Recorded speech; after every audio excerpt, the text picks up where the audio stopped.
They say this place is west of Lost and north of nowhere.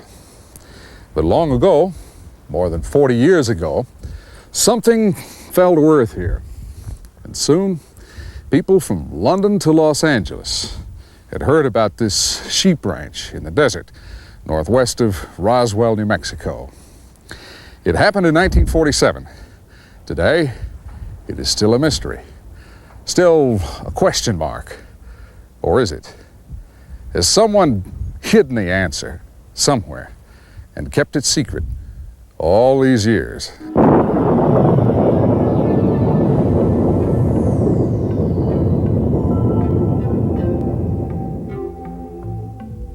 That summer in 1947, the world was recovering from history's most terrible war. Yet, it would be fair to say that, for Americans at least, things were getting back to normal. Normal. Now, there's an interesting word. In June of 1947, Ken Arnold, a businessman, was piloting his private plane near Washington State's Mount Rainier when he spotted something not normal. Later, he described the 9 objects as a group of discs that skipped across the sky like flying saucers. The newspapers liked that, flying saucers. The name stuck. And soon it seemed more newspapers were writing about flying saucers, the more people were seeing flying saucers. Here in New Mexico, in June and July of 1947, there were multiple sightings of the discs, or flying saucers, if you will. Maybe they really saw them, maybe not. And even if they did, maybe the lights were just reflections, or something caused by nature, like heat waves or mirages. But if not, if the lights were aircraft, then whose aircraft? And what brought them here? Why New Mexico?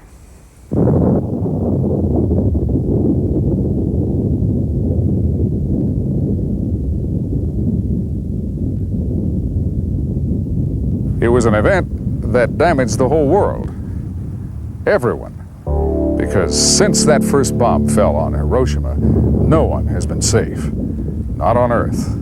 So it was predictable that when those flying discs appeared, the U.S. military suspected the Russians. But others had a different theory. As the poet John Donne wrote, "No man is an island." Perhaps, they reasoned, neither is this planet. Did the shock waves of those first atomic blasts, they wondered, travel far across the ocean of space? And out there was something listening. The first atomic bomb was tested, set off, in the New Mexico desert near Alamogordo, about 100 miles southwest of here. That was July 16th of 1945, about 2 years before the first reported sightings of the flying discs. After the war, weapons and rocket research continued at Alamogordo and in a region nearby called White Sands. This looks like the Sahara, but it's not. It looks like sand, but it's not. What you see are dunes of white gypsum.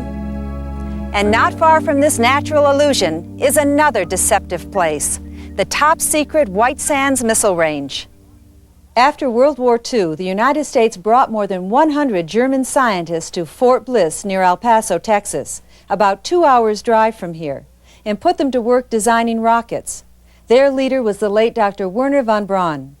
On April 16, 1946, the first American adaptation of a German V-2 rocket was launched from White Sands Proving Ground. Other V-2 rockets were successfully launched that year on June 13th, October 10th, and the 17th of December. The December flight reached an altitude of 116 miles. Meanwhile, in Roswell, New Mexico, the world's only nuclear strike force maintained a state of constant readiness. With 15 atom bombs in its arsenal, it was the United States Army Air Corps' 509th Bomb Group. If you look at the map, you see this: 3 locations in the rough shape of a triangle. At the bottom left corner, the missile range. At the bottom right, Roswell Army Airfield, headquarters of the 509th and its nuclear arsenal. And at the top of the triangle, the site of the mysterious crash, July 2nd, 1947. So what came down out here? An enemy reconnaissance flight? The U-2-like crash of a Russian plane?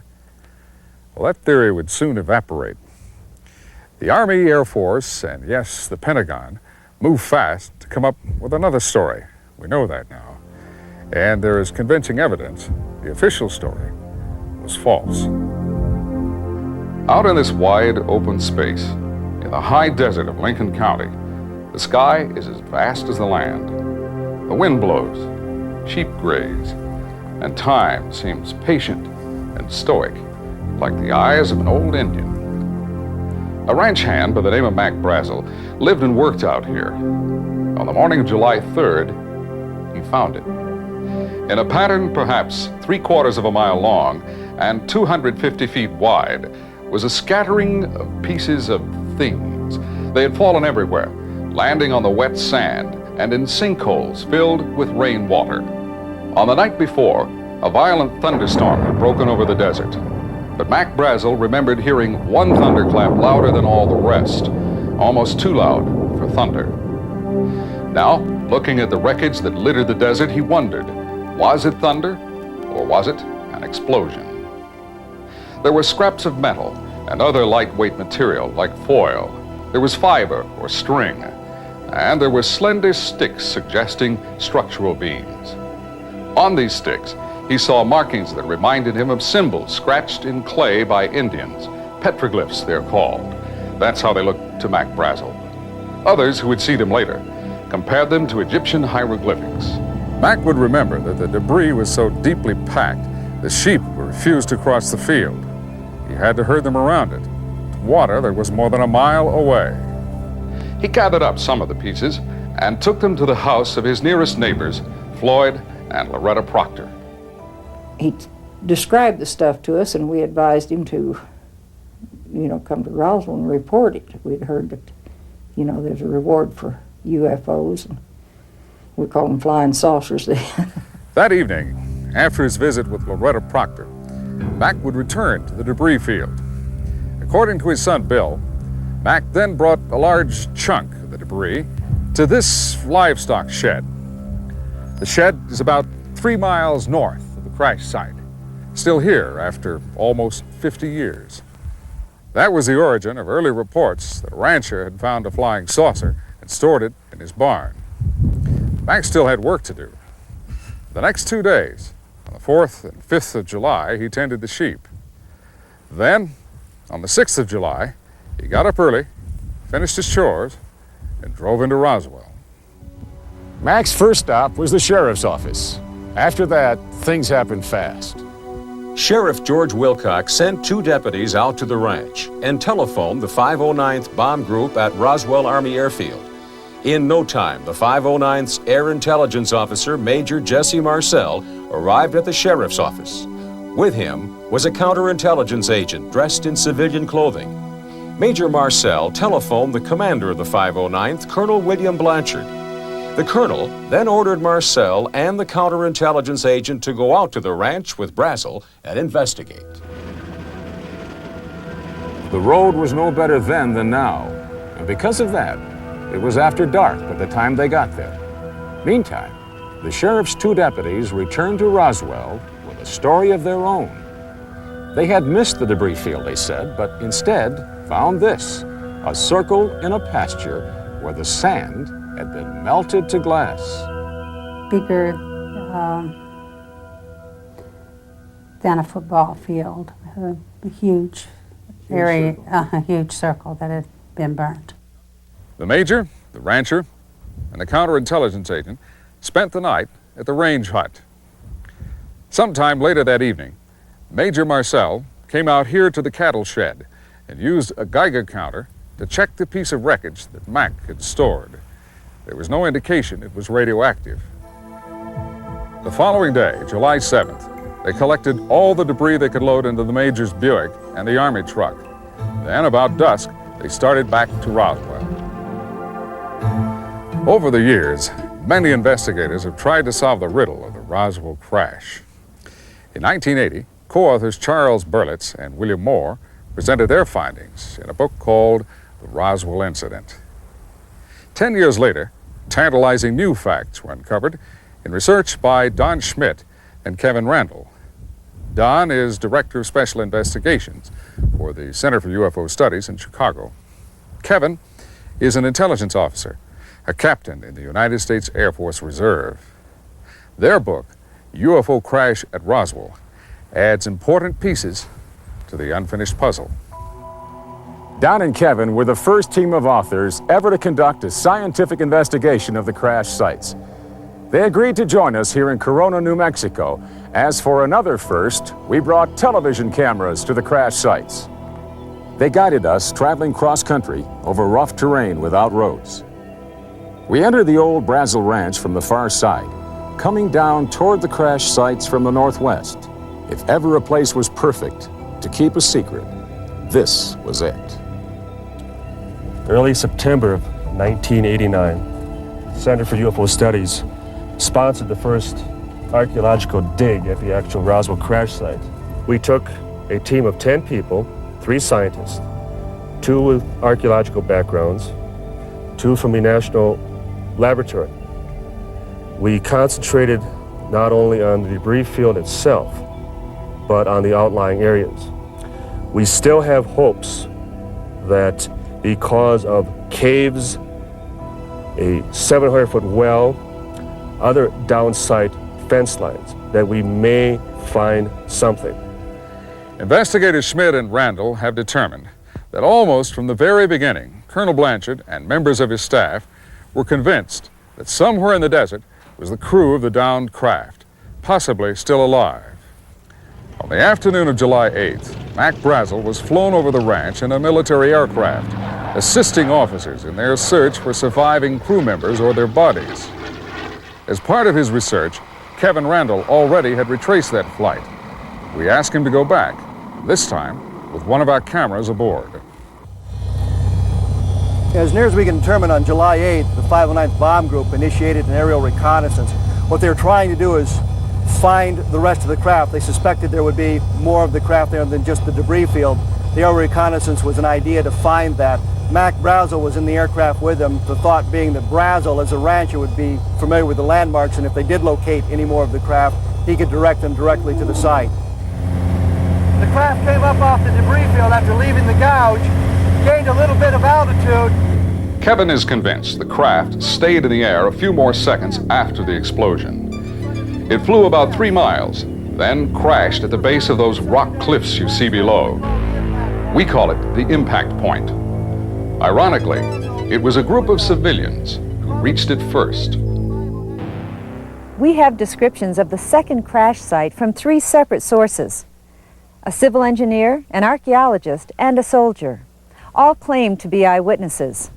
We think the search plane with Mac Brazel aboard spotted it too. According to all accounts, and they are strikingly similar, this was the scene. An aircraft shaped like a disc had crash landed. Lying on the ground beside it were several bodies, humanoid but small, perhaps only 4 or 5 feet tall. They were very thin and their heads looked too large for their bodies, at least by human standards. To reconstruct what happened the night of July 2nd, 1947, investigators Randall and Schmidt have developed a theory that explains all 3 locations: the debris field, the circle of melted sand, and this location, where the saucer and its crew are said to have been found. Flying through the storm, the ship malfunctions. It descends and either lands or skips along the ground. Intense heat from the craft melts the sand to glass. Back in the air again, it flies only a few more miles, still in trouble. Then, crippled, the ship travels perhaps 2 miles beyond the debris field. A voyage light years across space ends in the New Mexico desert. For the crew, injured and stranded, death is inevitable. On July 8th, the day the second crash site was found, things started rapidly to unravel. The first soldiers to reach the disk discovered civilians had gotten there ahead of them. And back at the base, the phones started ringing and wouldn't stop. The world was electrified by an official press release. It announced the 509th had recovered a flying disc. Walter Hart still lives in Roswell. He settled there after resigning his commission in the Air Force. First Lieutenant Hott was Public Information Officer of the 509th. This is the substance of the press release that he wrote. Soon, the lieutenant would be blamed for jumping the gun and portrayed as an eager beaver. I think that not only was I set up, but I think Colonel Blanchard was also. About the only reason that I can think of is they wanted to cover up the story and keep all this information confidential. Tuesday morning, the 8th of July, Major Marcel, the intelligence officer, reported to the commander of the 509th Bomb Group, Colonel William Blanchard. Colonel Blanchard ordered the provost marshal to surround the debris field and to post guards sealing off all roads leading into the crash site. Then Colonel Blanchard reported to 8th Air Force headquarters in Fort Worth. And soon, the Pentagon set a flight with a special team of agents from Washington to Roswell. Later that morning, about 11 o'clock, Lieutenant Hott finished the press release. He would drop off copies at both Roswell's daily newspapers and at both the radio stations in town. Every news bureau subscribes to wire services, like the Associated Press, Reuters, or United Press International. Nowadays, at the Roswell Daily Record, bulletins come in over computers instead of teletype machines. But even in 1947, the word could be flashed from Roswell around the world in minutes. And that's exactly what happened. By noon, July 8th, every telephone line into Roswell, New Mexico was jammed. At the 509th, Colonel Blanchard himself couldn't place an outside call. It was impossible. By 4 o'clock that afternoon, Mac Brazel was back in Roswell after helping out in the air search that found the second crash site. The next thing that happened was a classic military snafu. The Army lost Mac Brazel. But Walt Whitmore, an owner of station KGFL in Roswell, found him. We get more on that from Judd Roberts. But he found him, and he suggested that they go out to Whit's house, which was on the extreme side of Roswell at that time. And we felt that it would give us an opportunity to get some information, which we would like to have had. As someone said one time, you sequestered him or you hid him out, but I'd like more politely to say we offered him a place to stay that night so he could get away from a lot of people with questions. With calls still pouring in from as far away as London and Hong Kong, the Roswell Daily Record hit the street with a front-page banner headline. The newspaper based its story on Lieutenant Hott's press release. But, as we know now, more than 40 years later, the media was about to be sealed off from the facts and spoon-fed an alibi. Army officers found Mac Brazel and put him under house arrest. Hours of intense grilling would follow, and he was subjected to a complete physical examination. Then on July 9th, at radio station KGFL, Walt Whitmore got a special telephone call from Washington. He was ordered not to broadcast his recorded interview with Mac Brazel. The suggestion was made to us that if we wanted to keep our license, we would not use the interview on the air because that would give us about 24 hours to find something else to do beside the radio business. Next, Army officers searched all the radio stations and newspapers in Roswell. They seized all copies of the press release and anything else they could find that pertained to the story. Then, on July 9th, Mac Brazel, escorted by officers, turned up at radio station KGFL with a brand new story, not at all like the one he told Walt Whitmore while in hiding. For centuries, the Indians of New Mexico worshiped the sun, the giver of life, gatekeeper to the vaults of heaven.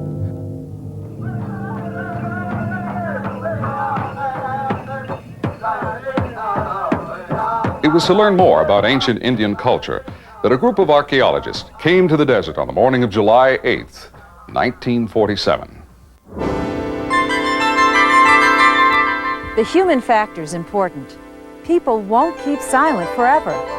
But of the handful of witnesses who eventually talked about what they saw here at the second crash site, most are dead now, victims of illness or old age. We can only take note of who they were, how different they were, and yet how they all describe seeing the same things. An aircraft apparently not made on Earth, and creatures who looked as if they had not been born on this planet. Once the military found the second crash site, they moved fast. From the plane, in which he was a passenger, Mac Brazel helped guide the troops on the ground who were closing in. But before the military could get here, a civil engineer surveying for an irrigation project came upon the site by accident. His name was Grady Barnett, by all accounts a no-nonsense fellow. Barnett's close friend, Vern Maltese, remembers Barney telling him about finding the bodies and how he described them. He said, well, I'm going to tell you something that I'm not supposed to divulge. And he come across this object on the ground, which was the shape of a flying saucer, and it hadn't split open. So he jumped out of his pickup and went down there, and there was 4 beings laying on the ground. And they were in a sort of a silver-colored suit, and they were about 3 to 4 feet high. And the suits were rather tight-fitting, and they had covering, except there was no covering on the head or none on the hands. And the shape of the heads of the beings on the ground were hairless with a sort of a pear-shaped head. And the hands were exposed. And they had just barely arrived, and there was an archaeology team that had just come up there about the same, just a little bit after Barney. And then the military come in and surrounded the area, and they called all those people that were there from the archaeology team and Mr. Barnett, and they briefed them that this was not to be divulged to anybody, that they were not to say one word about it and forget they'd ever seen anything. Barnett said he was standing beside the bodies, close enough to touch them, when the group of archaeologists and students arrived. If the story is true, then here is an excellent group of qualified witnesses in possession of material evidence. In other words, here was proof. But what happened? In no time, the military took charge. They covered the bodies. They herded the archaeologists, the students, and the engineer off to one side and made them face in the opposite direction. This was a matter of national security. They were not to talk about it. If any of them did, the government would hear about it, and the government would know how to find them. Soldiers escorted them away from the site and into obscurity. Grady Barnett did tell his boss about the bodies, but the response was ridicule and a common barnyard expletive. After that, Barnett kept most of the details to himself, speaking only to family members and his close friend Vern Maltese. Barnett died in 1969. The archaeologists and the students dropped out of sight, presumably returning to a large northeastern university. For years, no one knew where to find them. Then in 1975, a woman suffering from cancer made a deathbed statement to a nurse at St. Petersburg Community Hospital in Florida. When I was a nurse on a terminally ill floor, we had a patient who was admitted, and one day I went in to bathe this patient, and she was more alert than she usually was. She was very suspicious acting. She asked me if I could draw the curtain. She wanted to know if there was another patient in the other bed, and I said no, which I was a little surprised because she wasn't so alert. In fact, most things that she did was call out one particular name. So she proceeded to talk to me, and she said there's something that she needs to talk to someone about, that she needed to tell them something. She said, I've held it in a long time. And then she said that a lot of years ago she was out with a bunch of people, and they were, she said, rock hunting. And she kept saying, I wasn't supposed to be there, but I went. And she goes, and then she said, I wish I hadn't. And she said they were out and they were walking around, and they came upon a hill and they went over the hill. And she said then they saw a large shiny object. And she said it was very large, and they wanted to see more, so they started walking toward it. She said that when they got there, that there was a large round object, and it was sitting on the ground. And she said, and then on the ground was some, she goes, blankets or something. And she said that one of the guys from the expedition, one of the men, walked over and they pulled back the covers. And she said there were little people. She couldn't believe it. There were actually little people. She said they had very large heads and very big eyes, and she said they had some kind of shiny material on. And I can't remember if she said what color. I thought she said blue, but I really can't remember at this point. But she said it was so shiny, it was almost like it was fluid-like. And she said, and then she became very upset, and she goes, but you mustn't tell anybody. She goes, never tell anybody. And at this point, she would just keep looking around the room. She was very paranoid acting, and she said, because they can always find you. And I said to her, I said, who can always find you? She goes, the government can always find you. 2 days after Mac Brazel turned up in Roswell, rumors were spreading like brush fire. The public was led to believe the Pentagon was hopping mad, and a general by the name of Roger Ramey was taking flack. Contrary to popular belief, that was the result of a carefully orchestrated cover story. Ramey was commander of the 8th Air Force in Fort Worth, Texas, higher headquarters of the 509th. Even before the 509th started picking up the pieces and looking for the bodies, 8th Air Force headquarters was on the line to the Pentagon. On the morning of July 8th, that special flight was arranged, sending a team of counterintelligence experts from Washington to Roswell Army Airfield. The general and the Pentagon were about to screw the lid down. Carefully setting up an alibi, General Ramey ordered Colonel Blanchard, the 509th's commander, to send his intelligence officer, Major Marcel, to Fort Worth. Marcel took to the general's office some of the debris packed in a small box. Leaving the box on his desk, the general then led the major into another room, suggesting they look at a map. When they returned, the box had disappeared. In its place was a damaged weather balloon. Next, General Ramey called in the reporters. Just a mistake, he announced. Major Marcel and the 509th Bomb Group had goofed. Besides, the general added, this one was a new kind of balloon. It was case closed by mid-afternoon. But we know now that some of the debris already had been delivered to the general earlier that day. If it were nothing but a weather balloon, why did he say so then and there, defuse the situation, and placate the Pentagon? Dr. Jesse Marcel was 11 years old when his father, Major Marcel, came home with a carload of curious objects one night. Dr. Marcel now lives in Helena, Montana. He remembers that his father woke him up about 2 o'clock in the morning, showing him and his mother the things he found. The thing that set this apart from anything that I had ever seen before or since was the marking zone parts of the wreckage. In the I-beam structural members, there was like a writing of sorts. I remember at the time thinking this was like hieroglyphic, but it wasn't really hieroglyphic, but it was more of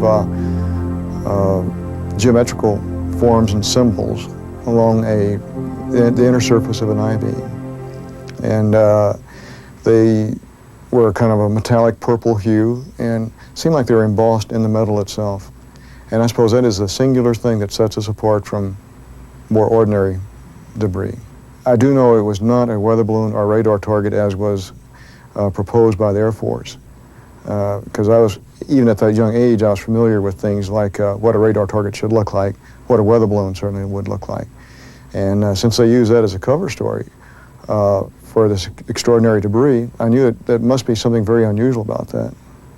And so I have come around to the realization that this was out of this world. In May of 1990, Dr. Marcel agreed to be placed under hypnosis. It was an effort by Don Schmidt and his colleagues to retrieve from the doctor's mind lost memories, to see again clearly the indecipherable symbols on those sticks of debris, the ones that looked like structural beams.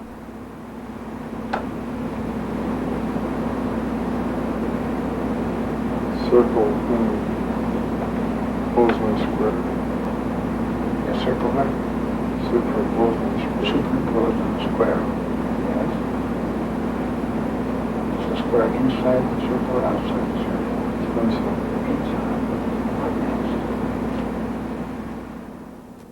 Here at the debris field, while the general was putting out his weather balloon story, teams of men with wheelbarrows were still working.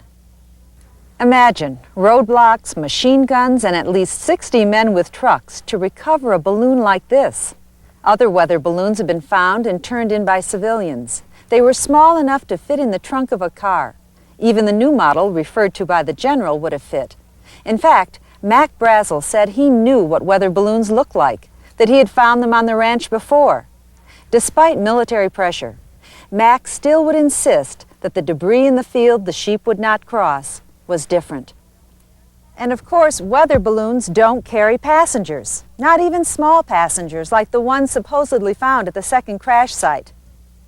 Now, back to the rumors that were spreading through Roswell. If bodies really were found, is it true that one of them was still alive? As part of their 2-year investigation, authors Don Schmidt and Kevin Randall interviewed more than 250 witnesses and sources regarding the Roswell crash. They were careful to avoid hearsay. They weeded out suspect sources, those who might have exaggerated or embellished their stories with borrowed information. In preparing this documentary, we recorded interviews with more than 24 people. All were carefully screened, their backgrounds checked. Many of them had never met. And yet, invariably, their stories matched. Each piece of the puzzle fit, and there was no evidence of collusion. Jack Rodden grew up in Roswell and still lives there. In 1947, his father, a professional photographer, was among those pursuing the story. Jack still remembers 3 cryptic words.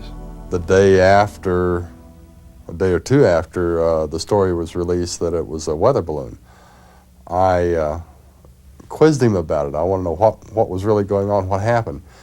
And he said, just 3 words, they killed it. He had the ability, when he wanted to say a lot in a very few words. And the words a lot of times could be taken more than one way.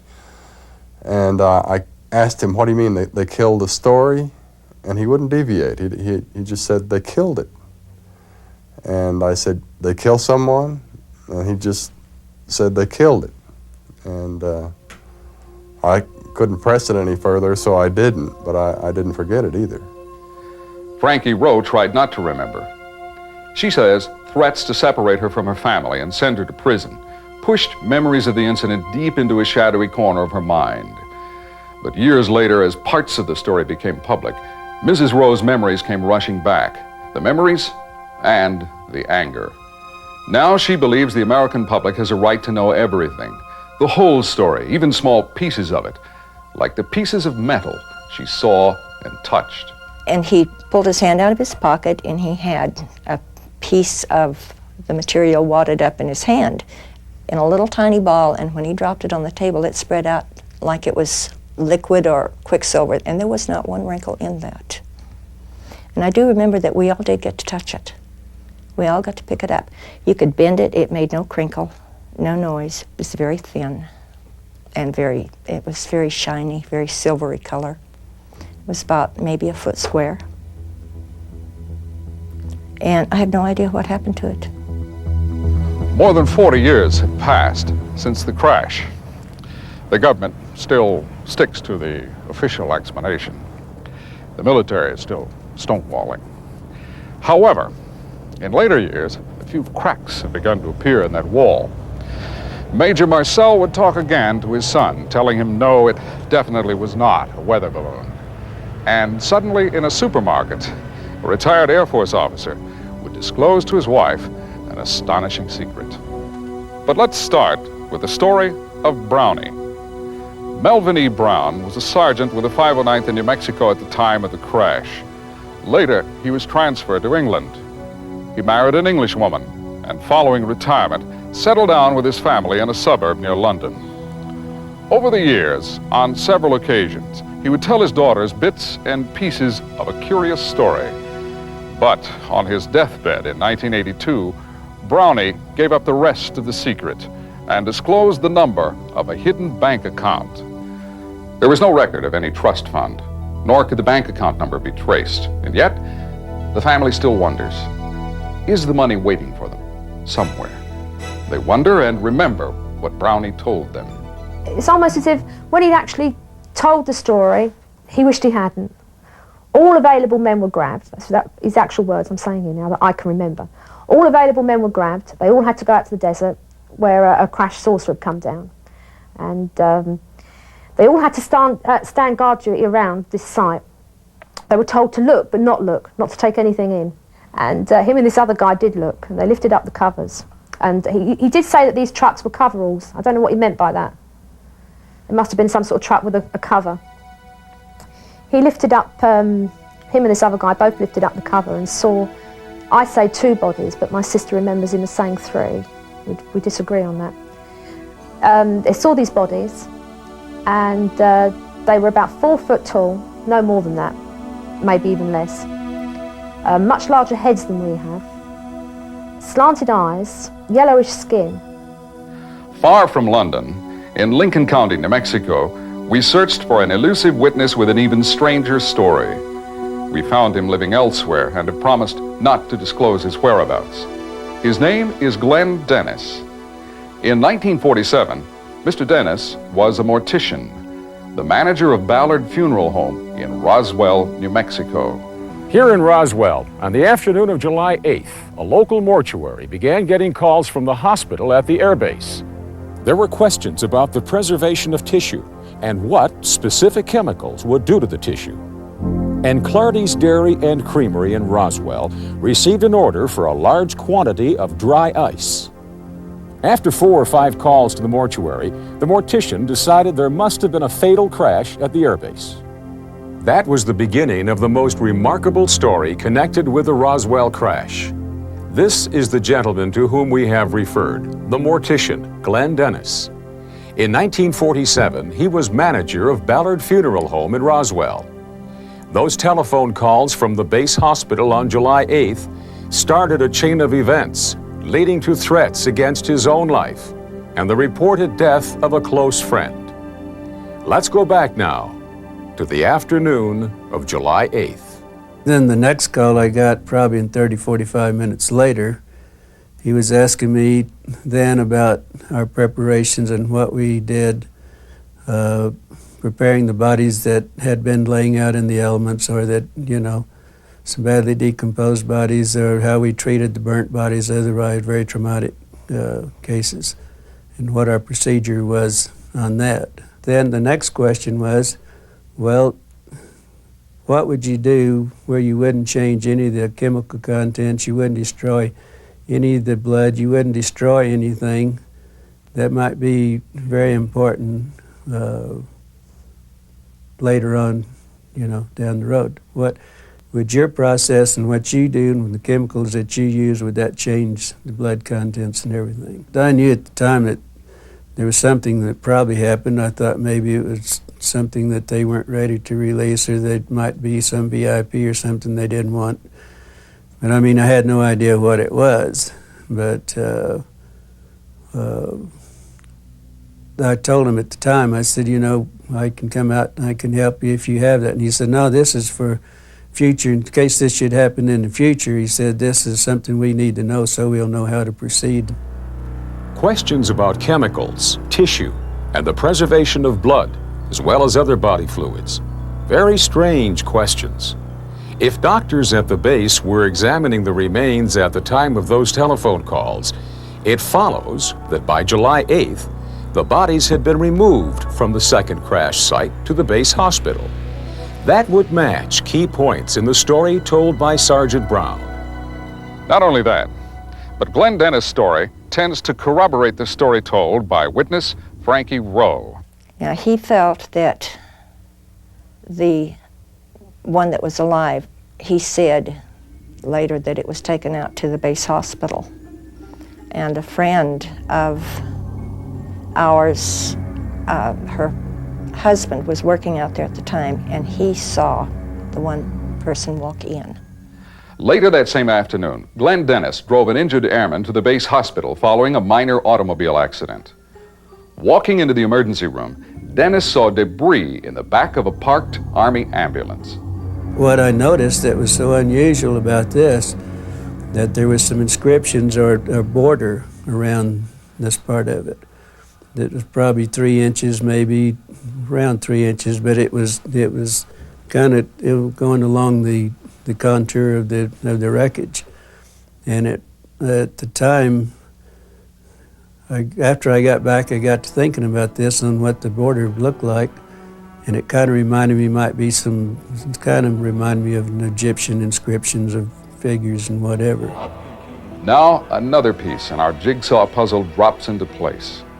It appears doctors were continuing their examinations of the bodies as Mr. Dennis entered the emergency room. Assisting them was a nurse, whom he describes as a close friend. One of the nurses, lieutenant nurses that I was acquainted with very well, she was very excited, and she said, "How did you get in here? What are you doing here? And get out immediately or you're going to get in a lot of trouble." She said, "Get out of here as fast as you can." The nurse disappeared into another room, presumably where the examination was still in progress. But serious trouble was in store for Glenn Dennis, the result of a chance remark to an officer who stopped him as he was leaving. But I said, "It looks like you've had a crash." I said, "I see some debris and the ambulance is there." And that's probably where I really got in trouble right there. And he said, "Well, just a moment." And then he went to the door and he motioned for somebody, and about that time there was 2 MPs that came out. And he said, "Get this man out here, get him out here as fast as you can get him out of here." And then we were starting down the hall, and then there was a man that we heard a voice said, "I'm not through with that SOB yet," said, "Bring him back."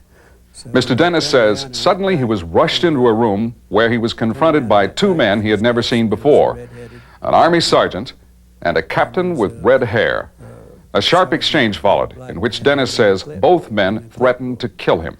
The captain told me, the red-headed captain told me, he said, "There was no crash here, you did not see anything," and he said, "You don't go into town, you don't tell anybody anything that you saw anything else. He said, if you do, you will get in real serious trouble." Well, I was a little agitated because I didn't like the name he called me to start with. And I informed him, I said, "Look, I'm a civilian, you can't do a damn thing to me, and as far as I'm concerned, you can go to hell." And that was the exact words that I told him, and I remember it very clearly. And then the black sergeant, he said, "Oh, don't kid yourself, young man." He said, "Somebody be picking your bones out of the sand." Army Air Force Captain O.W. Henderson kept his mouth shut for a long time. He didn't go public until he learned that some of the others had broken their silence. He was retired by then and living in California. It had been rumored for years that one of the pilots on one of the flights out of Roswell had actually seen the bodies. But the rumor did not become a reality until 1982, when Pappy Henderson finally spoke out.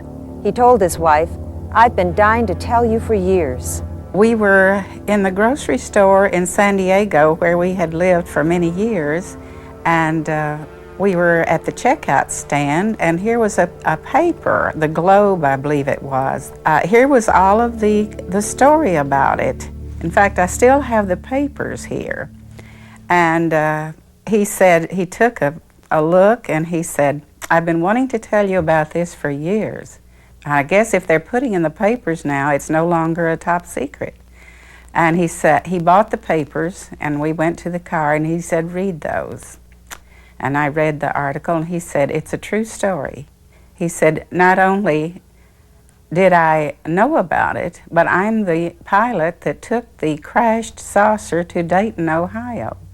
I was astonished, and if it hadn't been Pappy telling me, I probably wouldn't have believed it. But he was very confident, and he was always very truthful and straightforward. So I believed him, but in those days, if you said you'd seen a spacecraft or a flying saucer, you were put in the annals of a nut. So we didn't say much about this, but years before, when people would ask him what he thought about flying saucers, his answer was, "There's something to it." We may never identify and confirm all the witnesses, but let's review the ones we've heard about so far. These are people who claim they saw bodies of humanoid creatures killed in the Roswell crash. We have an Army pilot, a civil engineer, an archaeologist, and a sergeant who peeked under a tarp. Two of our purported witnesses allegedly made deathbed statements. The woman dying of cancer told her story to a nurse at a hospital in Florida. And for the last 4 days of his life, Sergeant Melvin Brown talked about the crash, insisting the bodies were real and the weather balloon story was a lie. What on the earth could he have done that he would have been so worried about on his deathbed? Because he was worried about it. I mean, he was mentioning this place in his sleep and sort of shaking his head and nodding and arguing in his sleep about it and mentioning it. He was worried about it. Whatever it was, he was really worried. And this is what makes me angry. It makes me rather bitter to think that, all right, I don't know, UFOs, alien bodies, I don't know what the truth is. All I know is that if my dad said so, then that's it. He wouldn't have lied. During our investigation of the Roswell crash, we located a witness who claimed to have watched a bright light cross the sky and fall to Earth the night of July 2nd, 1947. His name is William Woody, and he still lives on the same small farm outside Roswell, New Mexico, where, as a boy, he says he and his father watched a burning light slowly flying northwest toward the desert. My dad looked up and said, "My God, what's that bright light there?" And we got to looking, and it looked like a falling star at that time, but we got to checking it, and it was much larger, much closer. And we looked at the picture of it. Well, it just showed much larger and much closer, and just a large stream of white light with a reddish tail on it. Woody's father drove out to the desert several days later, trying to find the spot where the light came down. Woody went along, but they found the roads blocked off by military guards. No, they had several of the side roads, which there's not, in that area, not too many access roads off, which there's many more now than there was back in that time. But every one that we come to, they had a security set up so you wouldn't go off in that area to the left-hand side of the road going north. Far out in the desert, at both crash sites, teams of soldiers were hard at work, cleaning up debris and hauling it away in trucks. A very large operation indeed for the alleged recovery of a weather balloon.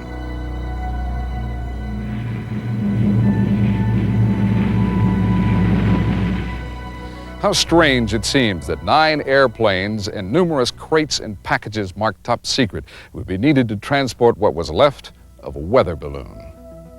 One flight on the 6th of July moved debris from Roswell to 8th Air Force Headquarters and on to Washington, D.C.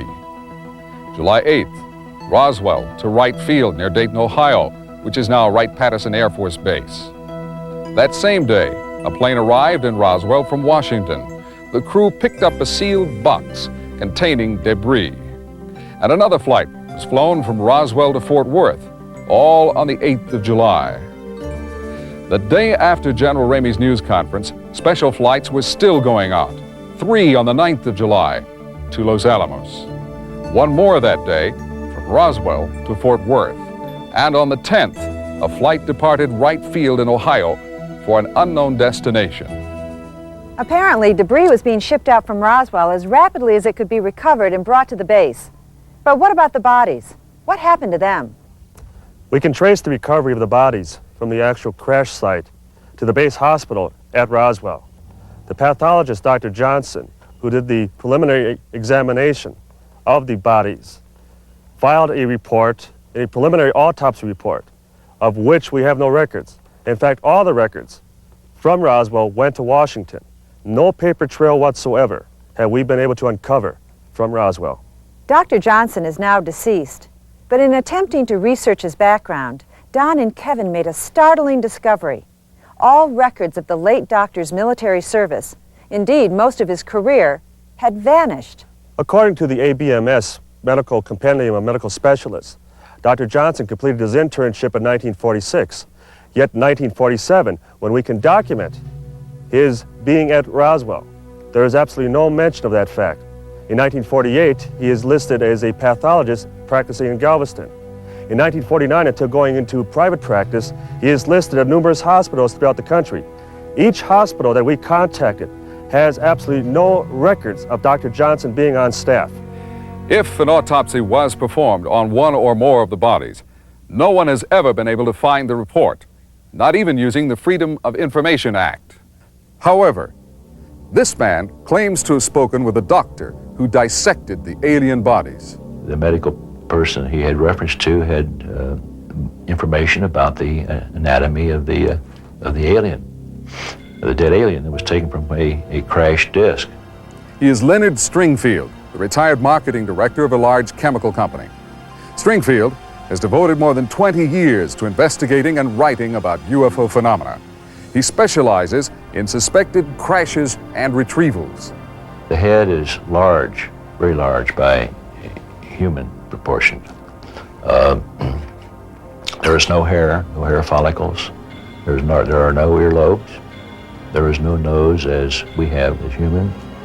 The mouth is just a slit or an orifice which goes in about approximately an inch, membranous, which leads to no digestive tract or alimentary system. There were no red cells, no lymphocytes. There were no striata muscles in the body. There was an atria, or a heart, the pumping station, so to speak, for the colorless liquid, which is, in a sense, blood. After the Roswell crash, dozens of soldiers and others connected with the military were pressured never, under any circumstances, ever to speak of the incident again. Accounts surfacing only now, more than 40 years later, indicate the tactics used to enforce secrecy were ruthless. Which brings us back to the witness we mentioned just a few moments ago, the friend of the mortician, the Army nurse. And this was a young second lieutenant, had only been in the service less than 3 months and commissioned less than 3 months. Very deeply religious lady. She was born and raised in a very strict Catholic family, attended all the private Catholic schools, preschool and high schools, and her folks wanted her to become a nun, but she... At Mr. Dennis' request, we've agreed not to use her real name, but we will call the nurse Judy. Sensitive and deeply religious. What she saw in the examining room July 8th, 1947, took Judy to the brink of hysteria. And she said, "I can't believe what I've just seen." She said, "This was the most horrible thing I've ever seen in my life."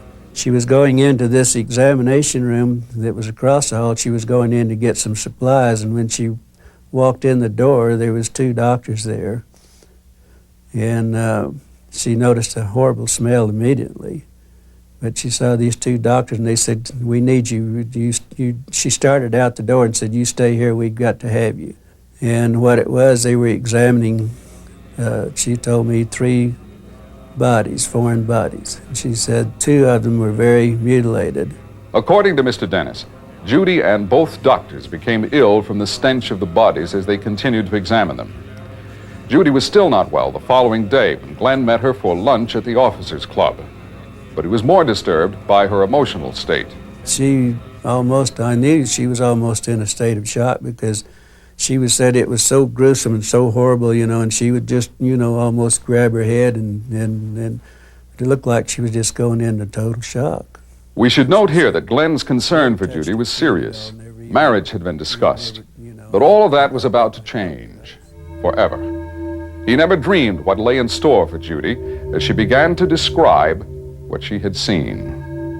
She had drawn me just a little the night before. She had a description of an arm that was that she had drawn, and then the anatomy of the arm, which was different from ours. There was only 4 fingers on the hand. Didn't have a thumb to it. Only 4 very slim, fragile little fingers. But when they turned one of the hands over, they noticed at the end of the fingers there was little pads on each one of the 4 fingers there. And it looked to them like they were like little suction cups. They were little hollowed out areas that looked kind of like a suction cup. The heads on these individuals were much larger, somewhat larger than the human head would be. The eyes were very sunken. The nose was there wasn't a convex or anything. The nose was very concave with only two little orifices. The ears, there was no ear. There only might be two little orifices on the side, but very small little lobes that looked like they might function, might close maybe or whatever, but they was very small. Nothing resembled an ear on a human anatomy at all. Not touching their food, they continued to talk. But for Judy and Glenn, time was running out.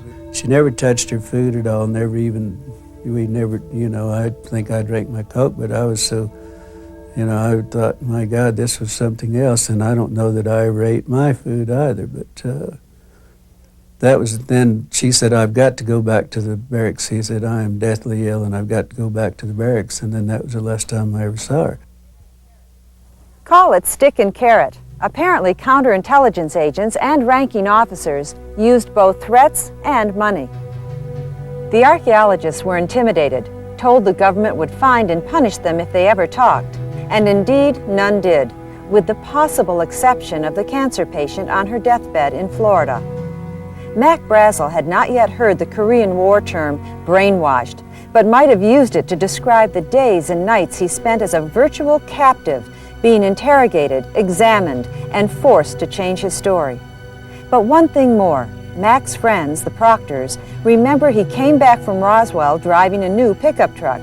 Yeah, I think maybe he did come back with a pickup truck when he came back.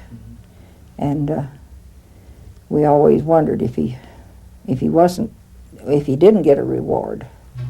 And suddenly, the ranch hand described by those who knew him as dirt poor had money for a meat locker in Las Cruces and a new house.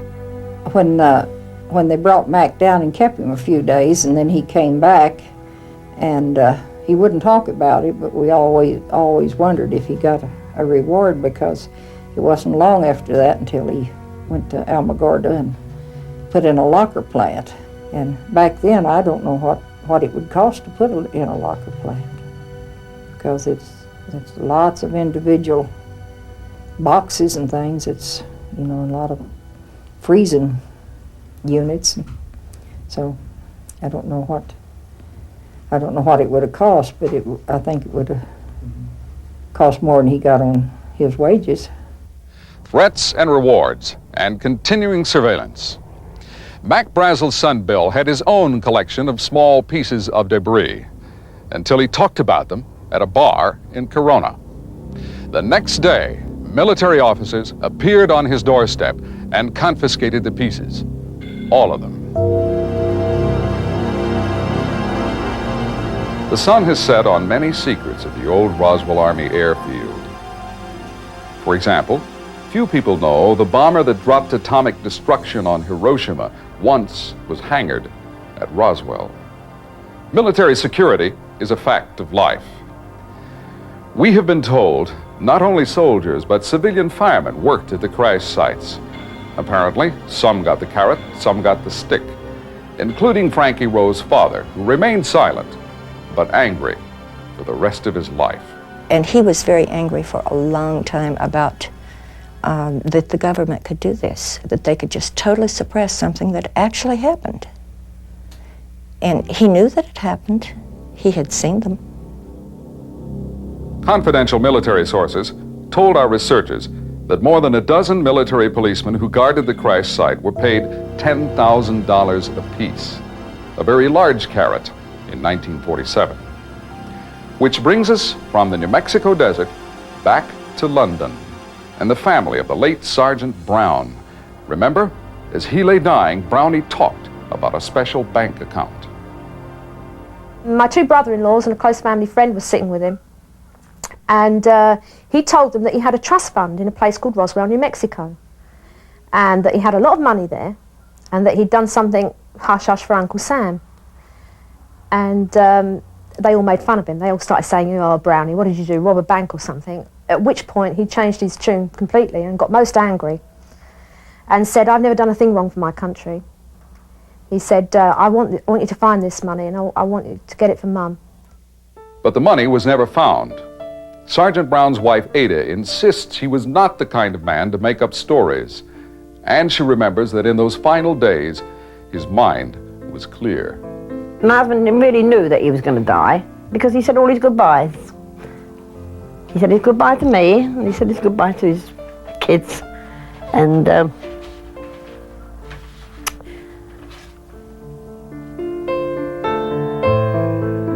instead of money, Sergeant Brown got a plaque, a generic letter of commendation from President Reagan. I think he deserved a wee bit more than that. That made me angry when that came. That came about a year after he died. What it should say on there is, we are very sorry that we made your dad suffer all those years. If they were to say sorry, I'd leave it. Be fine. But that's what I want. I want them to say, yes, it did happen. I'm sorry your dad had to carry that secret all those years. I'm sorry he couldn't die in peace.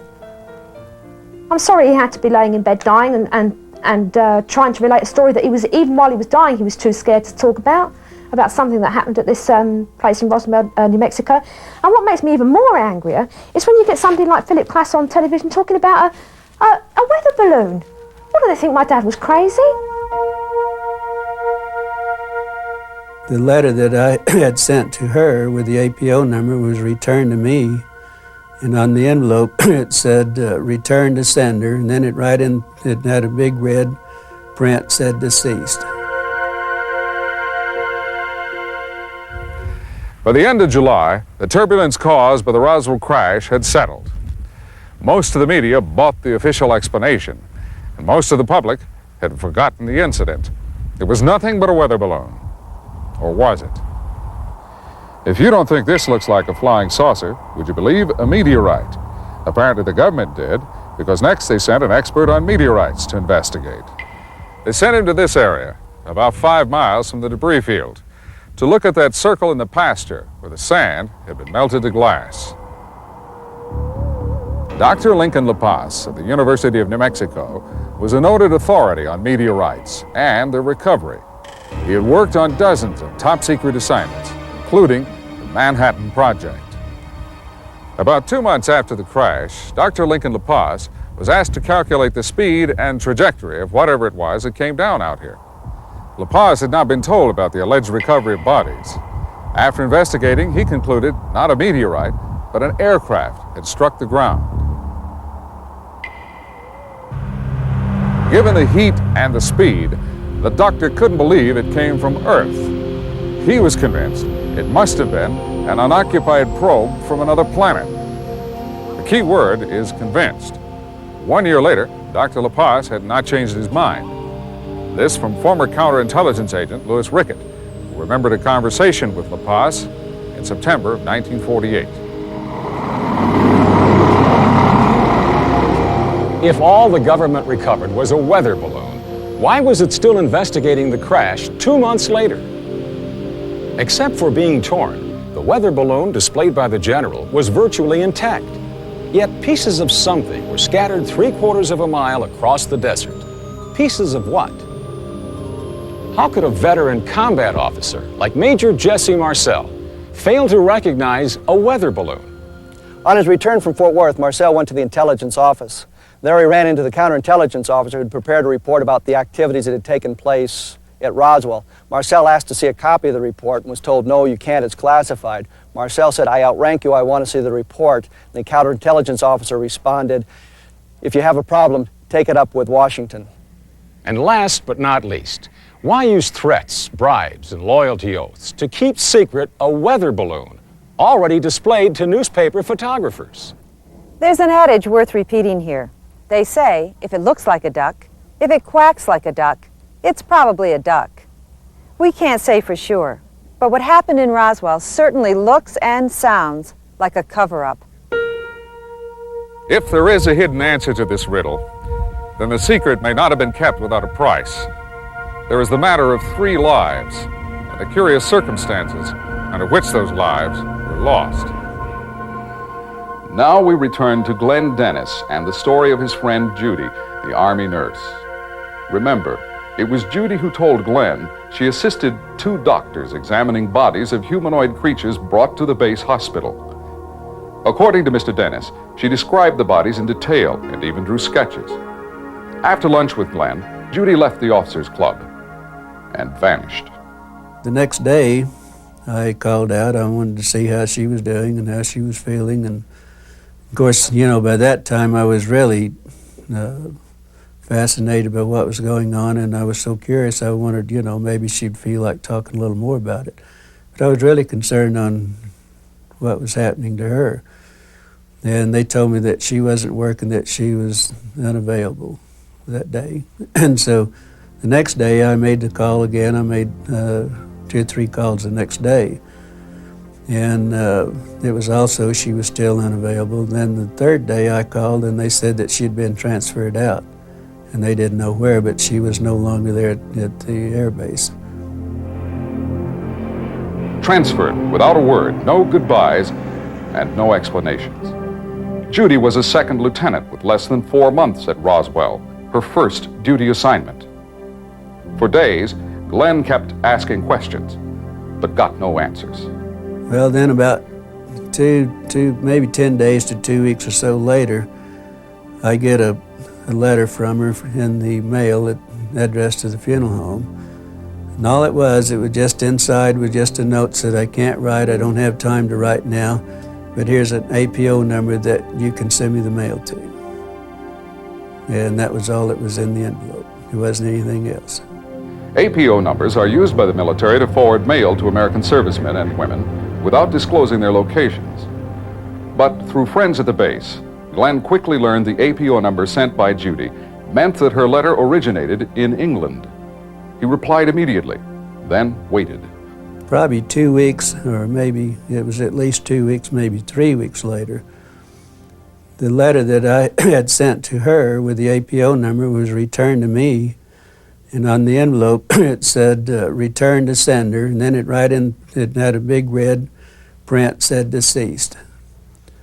And that was the last time I heard or, you know, even thought about it.